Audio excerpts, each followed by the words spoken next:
Australia की पावन धरा पर पूज्य गुरुदेव भगवान 3 दिन की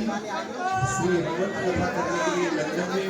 पूज्य गुरुदेव भगवान का प्रस्थान बाबू श्रद्धालु से होगा और इसके बाद 3 दिवसीय ऑस्ट्रेलिया सिडनी में भी पूज्य गुरुदेव भगवान की श्री हनुमत कथा हम सभी लोग जो भारत के रहने वाले श्रद्धालु हैं ऑस्ट्रेलिया में लंदन में उन सभी को पूज्य गुरुदेव भगवान के दर्शन भी 12 तारीख से 21 तारीख तक पूज्य गुरुदेव भगवान यात्रा में रहेंगे।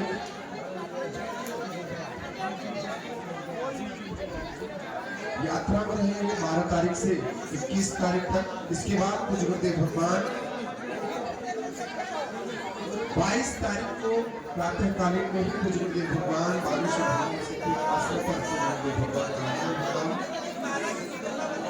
22